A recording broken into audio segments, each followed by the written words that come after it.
ہمارے صحابہ پیارے صحابہ، ہمارے صحابہ پیارے صحابہ، ہمارے صحابہ پیارے صحابہ۔ الحمدللہ رب العالمین والصلاة والسلام علی سید الانبیاء والمرسلین، اما بعد فاعوذ باللہ من الشیطان الرجیم، بسم اللہ الرحمن الرحیم۔ ایک نئے ایپیسوڈ کے ساتھ ہمارے صحابہ پیارے صحابہ کے ایک نئے ایپیسوڈ میں ہم آپ کے ساتھ حاضر ہیں۔ آج انشاءاللہ عز وجل حضرت سیدنا طلحہ بن عبید اللہ رضی اللہ تعالیٰ عنہ عشرہ مبشرہ صحابہ میں سے بہت ہی پیارے صحابی رسول ہیں۔ آپ کی مبارک سیرت، واقعات، حالات اور عملی زندگی کے چند پہلوؤں پر آج انشاءاللہ ہم گفتگو کریں گے، اور توجہ سے اس کو اپنے سماعت کرنا ہے۔ حضرت سیدنا طلحہ بن عبید اللہ رضی اللہ تعالیٰ عنہ، آپ وہ شخصیت ہیں کہ آپ کو حضور نبی کریم صلی اللہ علیہ وآلہ وسلم سے بے انتہا محبت تھی، اور حضور علیہ السلام بھی آپ سے بہت زیادہ شفقت فرماتے تھے، آپ سے محبت رکھتے تھے۔ حضرت طلحہ آپ کا مبارک نام ہے، اور آپ کی کنیت محمد تھی، ابو محمد طلحہ، اور عبید اللہ آپ کے والد کا نام ہے۔ اور آپ کے والد کے متعلق ہے کہ آپ کے والد جو ہیں وہ آقا دو جہاں صلی اللہ علیہ وسلم کے بعثت سے پہلے ہی جو ہے وہ انتقال کر گئے تھے۔ تو یوں حضرت طلحہ بن عبید اللہ اور آپ کے جو والد محترم، آپ کی والدہ، آپ کا جو ایک سلسلہ نسب ہے، یہ چھٹی یا ساتویں پشت سے رسول اللہ صلی اللہ علیہ وآلہ وسلم سے جا ملتا ہے۔ تو یوں آپ کو ایک یہ بھی خاص جو ہے وہ اہمیت حاصل ہے، اور ایک خاص نسبت حاصل ہے کہ حضور نبی کریم صلی اللہ علیہ وسلم کے سلسلہ نسب سے، آپ کی پشت سے ساتویں پشت میں جا کر آپ مل جاتے ہیں۔ اور آپ کے 3 القاب بڑے معروف اور مشہور ہوئے، وجوہات مختلف بیان کی گئیں، جن میں سے یہ تھی کہ آپ کی جوانمردی، آپ کی بہادری، اور آپ کا حضور نبی کریم صلی اللہ علیہ وآلہ وسلم سے بے انتہا محبت کرنا، اور حضور علیہ السلام سے بھی آپ سے محبت کا اظہار کرنا آپ کو القابات سے نوازے جانے کا ایک سبب تھا۔ ایک مرتبہ حضور نبی کریم صلی اللہ علیہ وآلہ وسلم تشریف فرما تھے، اور وہ واقعہ بیان جو کیا جاتا ہے کہ آپ نے آپ کو طلحۃ الخیر کہہ کر پکارا، تو طلحۃ الخیر آپ کو ایک لقب ملا۔ پھر اسی طرح ذوالعشیرہ کے موقع پر آپ کو یعنی حضرت طلحہ کو رسول کریم صلی اللہ علیہ وسلم نے طلحۃ الفیاض کہہ کر پکارا، تو یوں دوسرا لقب عطا کیا گیا۔ اور اسی طرح ایک اور موقع پر جنگ خیبر کا دن تھا، حضور نبی کریم صلی اللہ علیہ وآلہ وسلم نے آپ کو طلحۃ الجود کہہ کر پکارا۔ تو یوں آپ کے یہ 3 القابات جو بہت مشہور بھی ہوئے، اور آپ کی اس کے اندر سخاوت بھی تھی، فیاضی بھی تھی، اور آپ کی جوانمردی، بہادری بھی تھی، یہ ساری چیزیں تھیں جس کی وجہ سے رسول اللہ صلی اللہ علیہ وسلم نے آپ کو مختلف 3 القابات سے نوازا۔ تو حضور نبی کریم صلی اللہ علیہ وآلہ وسلم کا صحابہ سے جو اس انداز کا اتنا محبت بھرا جو انداز ہوا کرتا تھا، اس کی وجہ نبی علیہ السلام کے اخلاق کریمہ تھے، اعلیٰ عادات تھیں کہ آپ اپنے صحابہ کرام علیہم رضوان سے اس طرح محبت کا انداز اپناتے تھے۔ اور اس کو اگر ہم دیکھیں تو ایک لیڈرشپ کی جو بیسک صلاحیات ہوتی ہیں، خصوصیات ہوتی ہیں، ان میں سے یہ اعلیٰ ترین وصف اور صفت تھی، ان میں سے یہ ایک اعلیٰ ترین وصف اور ایک صفت تھی رسول عربی صلی اللہ علیہ وسلم کی مبارک خاصہ تھا کہ آپ لیڈرشپ کی جو ہے وہ صلاحیت سے نہ صرف بھرپور تھے، بلکہ آپ اپنے صحابہ کو اپنے گرد جمع کرنے میں، اپنے ساتھ ملانے میں، اپنے ٹیم بنانے میں، اور اپنے ساتھ بہترین چیزوں میں انوالو کر کے آگے بڑھانے میں آپ جو ہے وہ مہارت رکھتے تھے۔ اسی وجہ سے آقا دو جہاں صلی اللہ علیہ وسلم کا جو صحابی حضور کی بارگاہ میں آ جاتا، تو پھر وہ صحابی رسول حضور علیہ السلام پر فدا ہو جاتا، گویا کہ اپنے آپ کو جو ہے وہ قربان کر دیتا۔ اور حضرت سیدنا طلحہ بن عبید اللہ بھی انہی میں سے ایک تھے کہ آپ نے جب رسول عربی صلی اللہ علیہ وسلم کو دیکھا، آپ کے قریب ہوئے، آپ کی صحبت اختیار کی، آپ کی بارگاہ میں حاضری دی، تو حضور نبی کریم صلی اللہ علیہ وسلم کے دیوانے ہو کر رہ گئے، آقا دو جہاں صلی اللہ علیہ وسلم سے بے انتہا محبت کرنے لگ گئے۔ اور آپ کی پیدائش کے متعلق جو بیان کیا گیا کہ آپ کی برتھ ڈے کیا ہے، یا آپ کی جو ولادت کب ہوئی، تو اس کے اندر جو مختصر سی وضاحت ہے وہ یہ ہے کہ لگ بھگ تقریباً 11ویں جو ہے 11 برس اور ہجرت نبوی سے تقریباً 25 سال قبل، یعنی حضور صلی اللہ علیہ وسلم کہ یہ صحابی جو ہے حضرت طلحہ بن عبید اللہ بعثت نبوی کے لگ بھگ 11 برس اور ہجرت نبوی سے تقریباً 25 سال قبل آپ پیدا ہوئے، اور آپ کا قبول اسلام کا جو واقعہ ہے یہ بڑا ہی پیارا ہے، اور اس واقعے کے ساتھ جو متصل چیزیں ہیں اگر ہم ان کو پڑھیں اور تاریخ کی طرف جائیں اور سیرت کا مطالعہ کریں تو پتہ چلتا ہے کہ آپ سابقین اولین میں سے ہیں، اور آپ کو وہ آیات جس کے اندر والسابقون الاولون کی وہ ساری تشریحات تفسیر ہیں ان میں سے بھی حصہ ملتا ہے کہ حضرت سیدنا طلحہ بن عبید اللہ رضی اللہ تعالیٰ عنہ اب وہ صحابی ہیں کہ جن کو رب کائنات نے مہاجرین اور انصار صحابہ دونوں میں ایک مقام عطا فرمایا تھا۔ تو حضرت سیدنا ابو بکر صدیق رضی اللہ تعالیٰ عنہ کی تلقین پر، تعلیم پر، آپ کی دعوت اسلام دینے پر حضرت طلحہ رضی اللہ تعالیٰ عنہ اسلام لائے تھے، اور پھر جو ہے وہ محبت میں حضور کی بارگاہ میں حاضر ہوئے، اور حضور علیہ السلام کی بارگاہ میں جب حاضر ہوئے تو نبی کریم صلی اللہ علیہ وآلہ وسلم نے جب مختلف اصحاب کو جنت کی بشارتیں عطا فرمائی، اور اسپیشلی جب صحابہ کے نام لے کر ان کو عشرہ مبشرہ صحابہ میں شامل فرمایا، ان کا نام لیا، ان کو فرمایا یہ جنتی ہیں، تو ان عشرہ مبشرہ صحابہ میں طلحہ بن زبیر بھی شامل ہوئے۔ پھر اسی طرح اور تاریخ میں جاتے ہیں، آپ کے خصوصیات آپ کو کیا کیا ملتی رہیں کہ آپ رضی اللہ تعالیٰ عنہ، طلحہ رضی اللہ تعالیٰ عنہ یہ وہ صحابی ہیں کہ عشرہ مبشرہ میں بھی پھر جن 6 صحابہ کو حضرت سیدنا عمر فاروق رضی اللہ تعالیٰ عنہ نے خلافت کا اہل قرار دیا تھا، یعنی حضرت عمر رضی اللہ تعالیٰ عنہ نے فرمایا میرے بعد جو خلیفہ بننے کے اہل ہیں ان میں سے طلحہ بن عبید اللہ بھی ہیں۔ کمال بات ہے کہ رب کائنات کے پیارے پیغمبر حضور نبی کریم صلی اللہ علیہ وسلم کے پیارے صحابہ، اور صحابہ میں بھی پھر کمال ٹیلنٹ ہوا کرتا تھا، کمال ان کی ایک انداز ہوتا تھا کہ کس طرح وہ اپنے بعد اپنے افراد کا چناؤ بھی کرتے اور ان کو ایک بہترین انداز میں اعلیٰ مناصب کے لیے منتخب بھی فرما دیا کرتے، اور پھر اس میں بھی ایک آپشن چھوڑتے کہ آپ کی شورا جو فیصلہ کرے گی، آپ کے افراد جو فیصلہ فرمائیں گے تو وہ اس کے بعد وہ پھر خلیفہ منتخب ہوا کرتا۔ تو حضرت سیدنا طلحہ بن عبید اللہ رضی اللہ تعالیٰ عنہ آپ نے جب اسلام قبول کیا تو آپ کی عمر جو ہے وہ صرف 18 برس کی تھی، جی 18 برس کی عمر میں آپ نے اسلام قبول کیا، اور کئی صحابہ ہیں، حضرت علی رضی اللہ تعالیٰ عنہ وہ 10 سال کی عمر میں انہوں نے اسلام قبول کیا تھا۔ تو آج پوری دنیا میں ایک نظام کے تحت لا کر اسلام کو بھی دیگر چیزوں کو بھی یہ اس طرح کیا جاتا ہے کہ بھئی یہ فلاں ایج فلاں عمر، اس سے بڑھ کر عمر میں جو ہے فیصلے اور چیزیں مرتب ہو سکتی ہیں، اس سے پہلے نہیں۔ حالانکہ صحابہ کرام علیہم رضوان کی سیرت کو آپ پڑھ کر دیکھیں تو ان میں کئی صحابہ ایسے ہیں کہ جنہوں نے جو ہے وہ 18 سال اور اس سے کم عمر میں بھی اسلام قبول کیا اور اسلام کی طرف آیا اور اسلام پر مستقل رہے، اور حضرت طلحہ بن عبید اللہ رضی اللہ تعالیٰ عنہ بھی انہی صحابہ میں سے ہیں کہ آپ نے صرف 18 سال کی عمر میں اسلام قبول کیا، اور اسلام قبول کرنے کے بعد آپ کی خدمات، حالات اور واقعات کی طرف اگر ہم جاتے ہیں تو حضرت سیدنا طلحہ بن عبید اللہ آپ کو حضرت ابو بکر صدیق رضی اللہ تعالیٰ عنہ سے ایک خاص ایک تعلق بھی ہے، آپ سے ایک رشتہ بھی ہے، اور اسی طریقے سے حضرت عمر فاروق رضی اللہ تعالیٰ عنہ، اور اسی کے ساتھ مواخات کے اس عمل کی اگر ہم بات کریں کہ جو رسول عربی صلی اللہ علیہ وآلہ وسلم نے فرمایا تھا۔ مواخات کیا تھی کہ جب مکے سے مدینہ ہجرت پر کر کے صحابہ پہنچے تو رسول اللہ صلی اللہ علیہ وسلم نے فرمایا فلاں مہاجر صحابی فلاں انصار صحابی کا بھائی ہے، تو اس میں آقا دو جہاں صلی اللہ علیہ وآلہ وسلم نے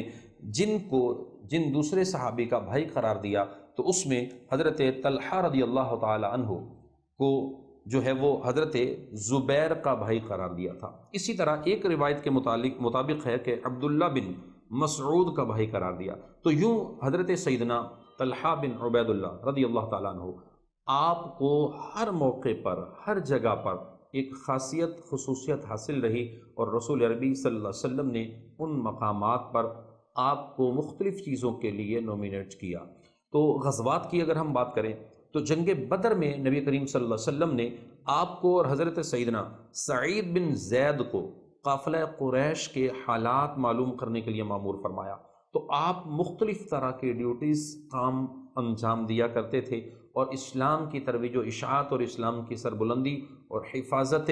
اسلام کے لیے، تحفظ اسلام کے لیے، اور اسپیشلی مدینے میں جب مسلمانوں کی تعداد بڑھنا شروع ہوئی اور کفار کو پھر یہ لگا کہ مسلمان جو ہیں وہ طاقت سے بھرپور ہوتے چلے جا رہے ہیں، تعداد میں بڑھتے چلے جا رہے ہیں، افرادی قوت ان کے پاس آ رہی ہے، اور یہ مسلمان تو طاقت میں آ جائیں گے، یہ بڑھ جائیں گے، ان کی تعداد بڑھ رہی ہے، ان کی نسلیں بڑھ رہی ہیں، تو یوں یہ مسلمان ہم پر قابض نہ ہو جائیں، تو انہوں نے اسی وقت سے پلاننگ کر کے مسلمانوں پر جنگیں مسلط کرنا شروع کی۔ اب جب یہ جنگیں مسلط کرنا شروع کی تو اس وقت سب سے پہلی جنگ مسلمانوں کے لیے مدینہ شریف کی طرف جب انہوں نے جنگ کا ایک حصار بڑھانا شروع کیا تو نبی کریم صلی اللہ علیہ وسلم نے ابتدا میں دفاعی پوزیشنوں کا عمل شروع کیا، اور اس کے اندر کئی سارے واقعات اور چیزیں تاریخ میں ملتی ہیں کہ ابتداً صحابہ کے 15 20 صحابہ کے 10 صحابہ کے رسول عربی صلی اللہ علیہ وسلم جو ہے وہ قافلے بنا دیتے کہ جو صحابہ اپنی تلوار، نیزوں اور زروں کے ساتھ وہ ملبوس ہوتے، اور یہ مدینہ شریف کی حفاظت کے لیے مختلف جگہوں پر آپ پہرا دیا کرتے۔ تو یہ ابتدا کے وقت تھے، یعنی اس کو اگر ہم یوں سمجھیں کہ ایک بارڈر پر ایک جو آپ کی سرحدی حدود ہے، سرحدی حدود کی حفاظت کرنا نبی کریم صلی اللہ علیہ وسلم کے ابتدائی ان طریقوں میں سے ایک طریقہ ہے کہ مسلمانوں کو، جو بھی مسلمان ممالک ہیں، ریاستیں ہیں، تو ان کو جو یہ بھی لازم ہے کہ وہ اپنی سرحد کی حفاظت کریں، چونکہ جب ان کی سرحد کی حفاظت ہوگی تو جو وہاں مسلمان موجود ہوں گے وہ سکون سے عبادت کر سکیں گے، اپنے اعمال کر سکیں گے، اپنے بزنس کر سکیں گے، اپنی چیزیں کر سکیں گے۔ جب وہ مضبوط ہوں گے تو پھر لازمی طور پر وہ مسلمان ہر لحاظ سے ہر چیز کے اندر آگے بڑھتے چلے جائیں گے۔ تو اس طرح آقا دو جہاں صلی اللہ علیہ وسلم نے ان غزوات میں بھی، مختلف جنگوں میں بھی، اور مختلف جگہوں پر مختلف ایونٹس کے اندر بھی حضرت سیدنا طلحہ بن عبید اللہ رضی اللہ تعالیٰ عنہ کو اہم مناصب عطا کیے۔ اسی طرح ایک وقت جب نبی کریم صلی اللہ علیہ وسلم جو ہے وہ بدر سے جب آپ تشریف لائیں، تو بدر سے جب آپ تشریف لائیں تو اس وقت انہوں نے غنیمت میں اپنا حصہ لینے کے لیے عرض کیا کہ حضور نبی کریم صلی اللہ علیہ وآلہ وسلم نے فرمایا کہ تمہیں اس میں سے حصہ عطا کیا جائے گا غنیمت میں سے۔ تو احد اور جملہ غزوات میں نبی علیہ الصلوۃ والسلام کے ہم رکاب یہ رہے، لیکن ان جگہوں پر انہوں نے اپنے آپ کو ہر میدان میں، ہر جگہ رسول اللہ صلی اللہ علیہ وسلم کے ساتھ بھرپور انداز میں پیش بھی کیا اور عمل میں شامل رہے۔ اب جنگ احد کی بات کریں تو اس میں نبی علیہ الصلوۃ والسلام ایک غار میں جو ہے وہ تشریف لے گئے، تو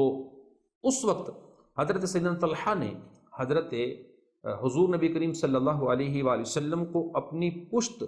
لگا کر آپ کو اوپر کیا، یعنی ہر جگہ ہر مقام پر آپ کے چونکہ ساتھ ہوا کرتے تھے، تو کہیں کسی جگہ پر کسی تکلیف کے پہلو میں بھی آتے تو حضور نبی کریم صلی اللہ علیہ وسلم کے ساتھ ہونے کی وجہ سے رسول اللہ صلی اللہ علیہ وآلہ وسلم کی حفاظت کی یہ کوشش کرتے۔ تو یہاں یہی واقعہ آیا تھا، غار کے اندر آپ کا ایک پاؤں نیچے کی طرف چلا گیا، تو فوری طور پر حضرت طلحہ نیچے گئے، اپنی پشت کو نیچے رکھا، رسول اللہ نے اس کے اوپر پاؤں رکھ کر اوپر چڑھائے، اور زبان مبارک سے ارشاد فرمایا کہ وجب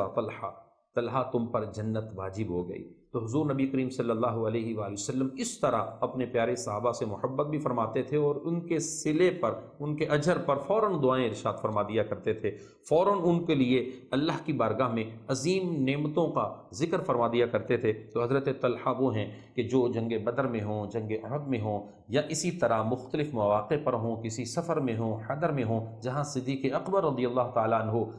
ساتھ رہتے، تو طلحہ رضی اللہ تعالیٰ عنہ کے بارے میں یہاں تک ہے کہ یہ آپ کے پیچھے رہا کرتے کہ صدیق اکبر کہاں ہیں، ہمیں پتہ چل جائے تو رسول اللہ کو ہم ڈھونڈ لیں گے، کیونکہ صدیق اکبر رضی اللہ تعالیٰ عنہ رسول اللہ کے قرب میں رہنا چاہتے تھے، اور طلحہ بن عبید اللہ بھی رسول اللہ صلی اللہ علیہ وسلم کا قرب چاہا کرتے تھے۔ تو یہ پوچھا کرتے تھے کہ صدیق اکبر کہاں ہیں، تو جب ان کو ان کا پتہ چل جاتا تو یہ پھر سمجھ جاتے کہ رسول عربی صلی اللہ علیہ وسلم بھی اسی طرف گئے ہوں گے۔ یوں تاریخ کے اندر اور بھی حضرت طلحہ بن عبید اللہ رضی اللہ تعالیٰ عنہ کی کئی ساری چیزیں ہیں، لیکن جنگوں میں آپ کی شرکت کا اندازہ آپ اس چیز سے لگا سکتے ہیں کہ آپ نے تا حیات اپنی مبارک زندگی میں جنگوں میں بہت زیادہ شمولیت اختیار کی، اور آپ نے کسی بھی جگہ پر اپنے آپ کو پیچھے نہیں چھوڑا، اور اس کا اندازہ اس چیز سے بھی لگائیے کہ محض آپ کے ہاتھوں پر 24 زخم تھے تلواروں کے، اور اسی طریقے سے آپ نے جنگوں میں اتنی شرکت کی، اور مختلف جنگوں میں جب آپ زخمی ہوتے رہے تو آپ کے جسم پر جو زخم آئے تو ان کا جو بیان کیا گیا کہ صرف بدن پر، آپ کے جسم پر نیزہ، تلوار اور تیر کے 75 زخم موجود تھے۔ اتنی جگہوں پر جسم کے مختلف حصوں میں آپ گھائل ہوئے، زخمی ہوئے، نشان لگے، تو اندازہ لگائیں آج کی جنگیں تو بڑی ایک انداز میں آسان بھی ہیں اور ایک انداز میں اس طرح کی تکلیف دہ نہیں ہیں، اور جب جنگیں ہوتی ہیں تو ون شاٹ میں یا تو انسان شہادت کی طرف چلا جاتا ہے، اور بہت کم ایسا ہوتا ہے کہ وہ اس کے اعضاء اور جسموں میں چھوٹی چھوٹی چوٹیں آئیں جو مختلف دنوں میں یا کئی دنوں تک یا پھر کئی سالوں تک ان کو تکلیف دیتی رہیں۔ تو پہلے کی جنگوں کے اندر جب وہ فیس ٹو فیس تلوار کے ساتھ، نیزے کے ساتھ لڑا کرتے تھے تو جسموں پر کئی زخم آتے تھے، تو طلحہ بن عبید اللہ ان سارے زخموں کو برداشت کر کے بھی ہمت جوامردی کے ساتھ رسول عربی صلی اللہ علیہ وسلم کے شانہ بشانہ کھڑے رہتے تھے، اور آپ کی شجاعت، آپ کی شجاعت، آپ کی بہادری کا عالم یہ تھا، حضور نبی کریم صلی اللہ علیہ وسلم کی بارگاہ میں اپنی جان کو فدا کرنے کے لیے، جان پیش کرنے کے لیے کہ رسول اللہ کی خاطر، اسلام کی خاطر جان بھی جاتی ہے تو کوئی مذائقہ نہیں ہے۔ حضرت عائشہ رضی اللہ تعالی عنہا فرماتی ہیں جنگ احد کے اندر طلحہ بن عبید اللہ کی شجاعت اور بہادری ایسی تھی کہ آپ اس کو ذکر کرتی ہیں، میرے والد محترم حضرت سیدنا ابو بکر صدیق رضی اللہ تعالیٰ عنہ جب جنگ احد کا تذکر فرماتے تو ارشاد فرماتے یہ جنگ جو ہے وہ طلحہ بن عبید اللہ کے لیے لڑی گئی تھی، ساری کی ساری جنگ جو ہے یہ ان کے لیے لڑی گئی تھی۔ تو یہ آپ اندازہ لگائیں کہ ان کا عالم کیا تھا، ان کی کیفیت کیا تھی، اور کس طرح یہ صحابہ آپس میں ایک دوسرے کے ساتھ محبت کا اظہار بھی کیا کرتے تھے۔ حضرت سیدنا عمر رضی اللہ تعالیٰ عنہ جنگ احد میں طلحہ بن عبید اللہ کی جو ہے وہ بہادری کو بیان کرتے ہوئے ارشاد فرمایا کرتے تھے، صاحب احد، احد والے، جنگ احد والے۔ تو یہ بڑا ایک ان کا ایک مزاج تھا، اور بڑے فخر کے ساتھ فرماتے تھے کہ یہ صاحب احد ہیں۔ اللہ اکبر، قربان جائیں ان صحابہ کے انداز پر اور ان کی بہادری پر اور ان کے کارناموں پر۔ خود طلحہ بن عبید اللہ کو بھی اپنے اس کارنامے پر فخر ہوا کرتا تھا، اور ہمیشہ لطف کے ساتھ اس کا ذکر فرماتے، چونکہ صدیق اکبر رضی اللہ تعالیٰ عنہ ان کی تعریف فرمائی تھی۔ حضرت عمر رضی اللہ تعالیٰ عنہ تو اتنی تعریف فرماتے کہ صاحب احد فرمایا کرتے، اور آج بھی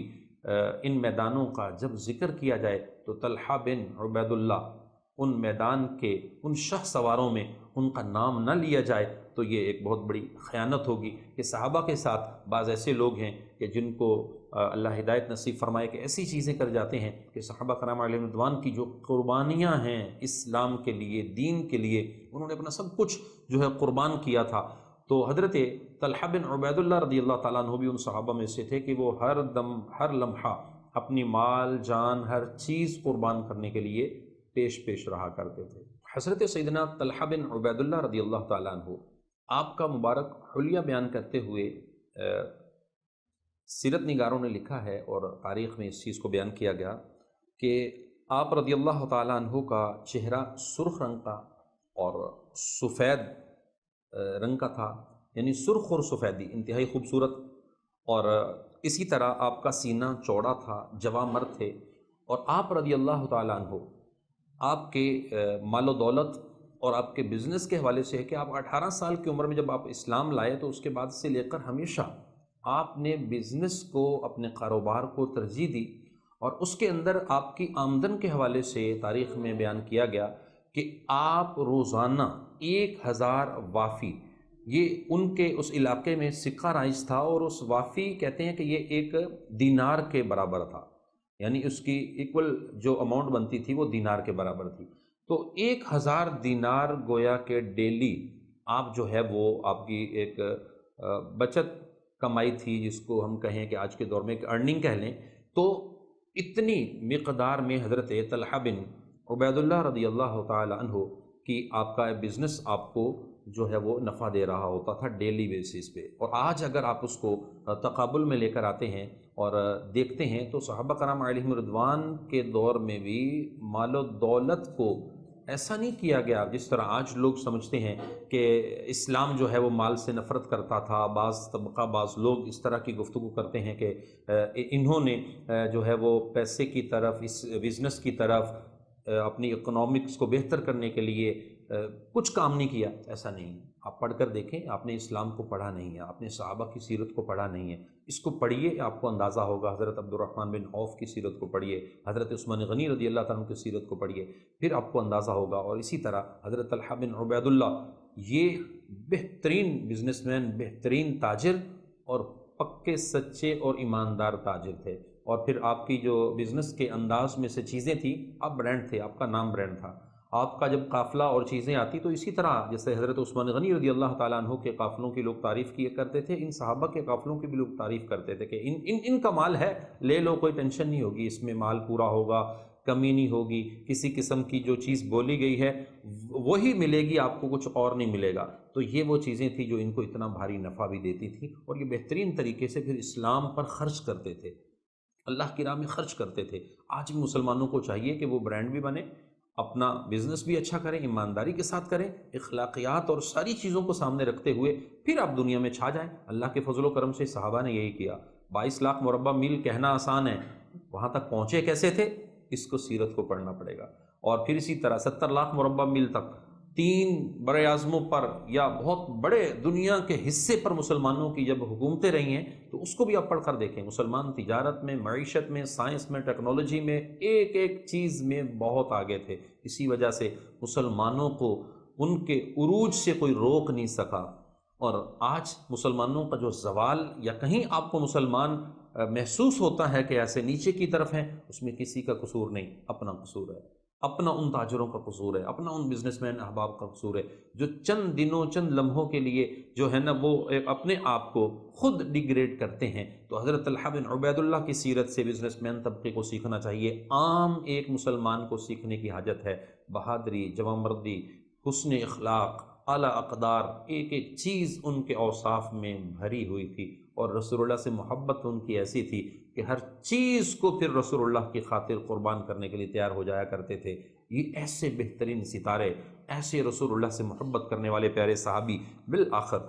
10 جمادی الاخری 36 سنہ ہجری کو شہادت پا جاتے ہیں اور اس دنیا سے پردہ فرما جاتے ہیں۔ رب کائنات ان صحابہ کے صدقہ سے ہم سب کی مغفرت فرمائے اور ہمیں دنیا اور آخرت کی عظیم بھلائیاں نصیب فرمائے۔ اور ان صحابہ کی سیرت کو ہمیں سمجھنا چاہیے، ہمیں پڑھنا چاہیے۔ انشاءاللہ ہمارے صحابہ، پیارے صحابہ کے تمام ایپیسوڈز اگر آپ دیکھیں گے اور تمام اس کے پروگرامز جو آپ دیکھ رہے ہیں، آگے جو آئیں گے ان کو آپ سنیں گے، تو اس طرح کی 20 چیزیں صحابہ کی سیرت سے، آپ کے اقوال، حالات اور آپ کے احوال سے سیکھنے کو ملتی رہیں گی۔ اللہ ہم سب کا حامی و ناصر ہو، عالم اسلام کو عروج اور ترقی عطا فرمائے، آمین۔ جزاک اللہ خیر۔ ہمارے صحابہ، پیارے صحابہ، ہمارے صحابہ، پیارے